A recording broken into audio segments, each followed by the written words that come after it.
plans.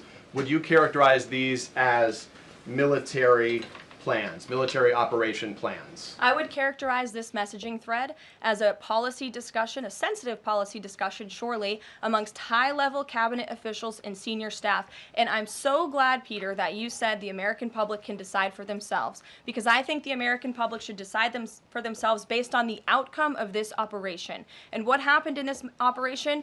Terrorists that were allowed to run wild by the Biden administration were killed because of the direction and the determination of this president and his team. And this message also shows, this messaging thread also proved that President Trump has an incredibly dynamic team who is working incredibly hard, flying all over the world to secure world peace and to fix up the foreign policy crises that the previous administration left for this team to inherit. So to be clear, we all in this room and around the country would agree that we're glad no American service members were harmed, and we're glad that the mission was a success. We'll stipulate that. But the president said that Pete Hegseth said none of this was classified. So given the president has seen it now, and given the president understands that significant military plans are deemed classified as secret, how does the president view none of this, which details times and weapons and more, as being not classified? I've already been asked and answered this question. The president's thoughts on this remain the same today as they were yesterday, On what basis, as I'm well asking? as the Secretary of Defense. This question has been asked and answered. There was no classified material discussed. Jackie. On what basis I was asking? Go ahead, Jackie. Thank you, Caroline.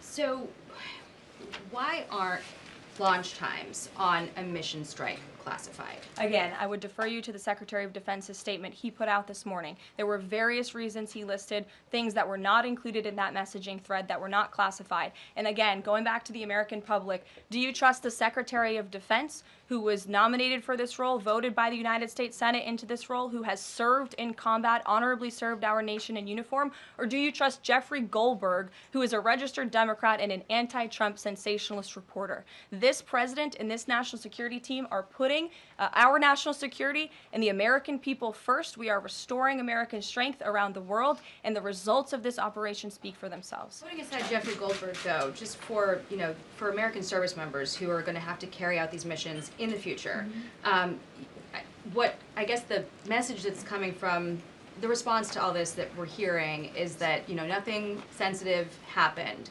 and I guess the logical conclusion of that is that if these messages had gone out publicly prior to the launch, that wouldn't have been a risk to service members. I don't know that they're comfortable with that. So can you explain, had these messages been published, would the plans have moved forward? Would the launch have still taken off? What I can tell you is that the president, as the commander-in-chief of our United States Armed Forces, and Secretary Pete Hegseth, who is an incredible man and a warfighter himself, take the lives of our American service members with the utmost responsibility, and they would never do anything intentionally to put their lives at risk. And again, they are working hard on that every single day, and we are protecting our service members while also restoring peace throughout this globe.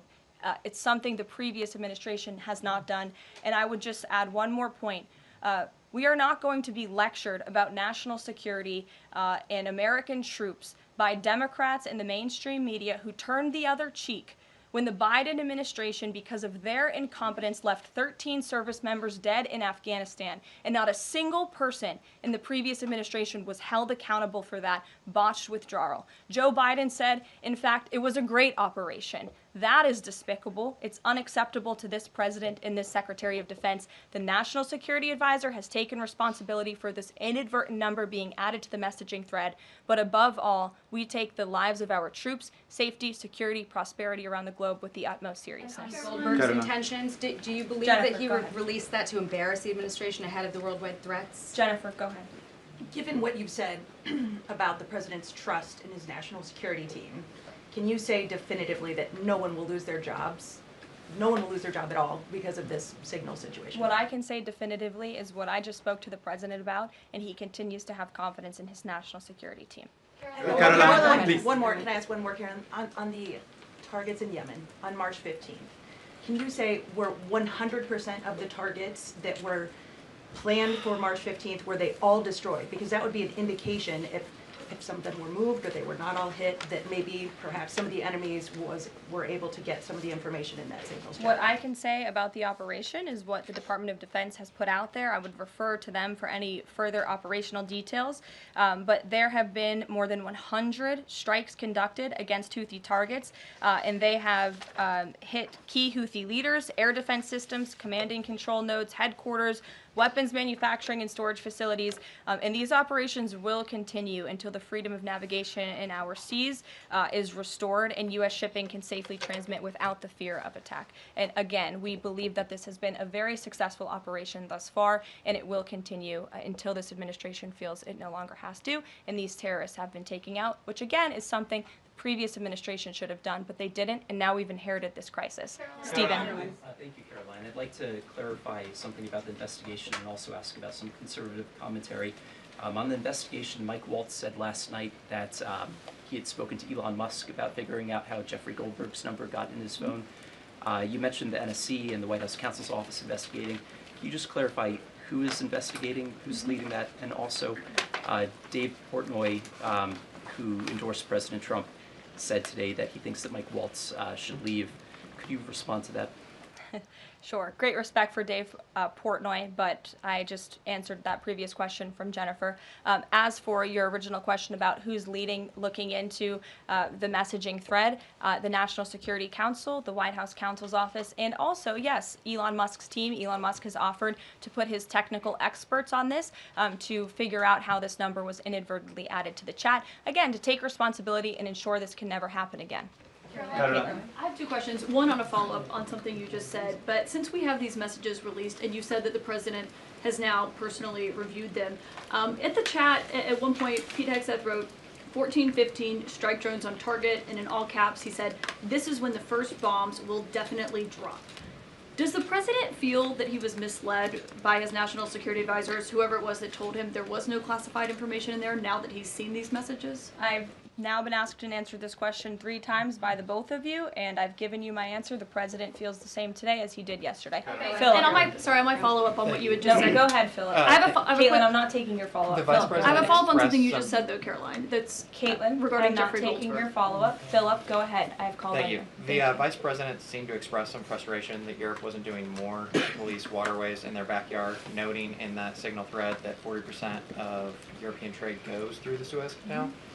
Does the President share that opinion and frustration? And then going forward, should the Europeans be responsible for policing that waterway? Well, the president was asked this question yesterday by the pool in the cabinet room, and he answered this question. He said yes, he believes that Europe has been, as the vice president put it, freeloading on the backs of American taxpayers and off the backs of the United States of America, and he wants to ensure that Europe pays their fair share. He's always been very honest and upfront about that, and I think the vice president shares those concerns with him as well. And then one more. Sure. You know, enlisted soldiers, sailors, and Marines would face consequences if they shared this type of information inadvertently with a reporter. Can you tell us more why the president is so willing to give Mike Waltz a mulligan here? Again, I have now been asked and answered the same question using different language multiple times. If anybody has another question, there's a lot of different things going on in the world. We have tariffs possibly being implemented later today. The president is going to talk about that at 4 o'clock this afternoon. Sure, go ahead. Okay, thank you for taking my question. I wanted to first and foremost thank the administration for the election integrity executive order, because so many journalists for 4 years were banned from talking about this very subject. So thank you to the administration for that. My question is, yesterday President Trump, when signing the order, said that there is more to come when it comes to election integrity. Would that include same-day voting and hand-counted paper ballots? And why are Democrats so against election integrity measures like obviously proof of citizenship when it comes to voting in a United States election? Well, it's a very good question. You'll have to ask the Democrats why they're against so many common sense things, not just mandating voter ID. Why are they against men and women's sports? Why are they against deporting foreign terrorists from American soil who have been designated a foreign terrorist organization? I'm referring to Tren de Aragua. As for the election integrity executive order that the president signed yesterday, this is in an effort to restore trust in American elections. There were more than 10 steps taken, 10 executive actions taken throughout this one order. It directs the Department, or the Attorney General rather, in Homeland Security to prevent non-citizens from any involvement in administering elections. There's also another host of actions. We can provide the fact sheet for you, but it's a very strong election integrity executive order, and the President would also like to see Congress do something about this very important issue. Sure, go ahead. Caroline, the Republicans and Democrats alike have been expressing some concern about the frequency with which senior Trump officials have been using the Signal app.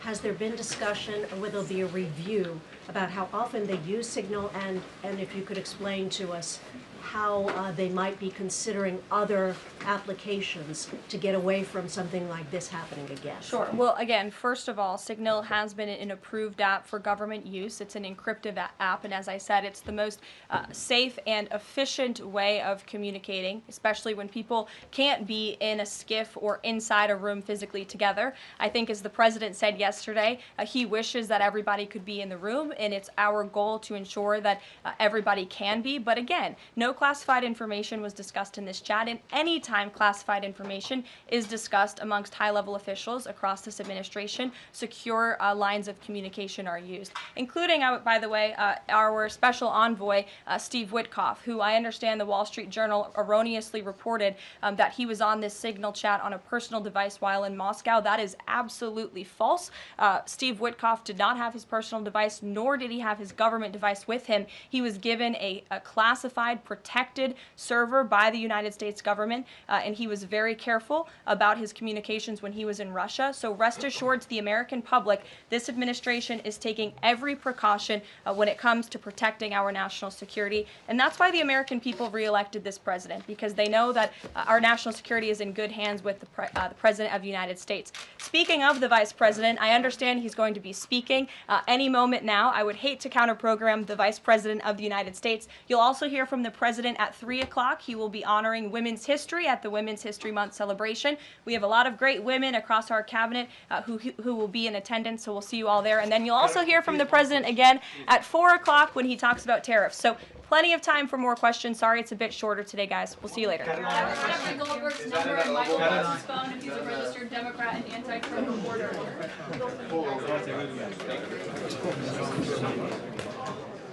She always starts on that side because of the new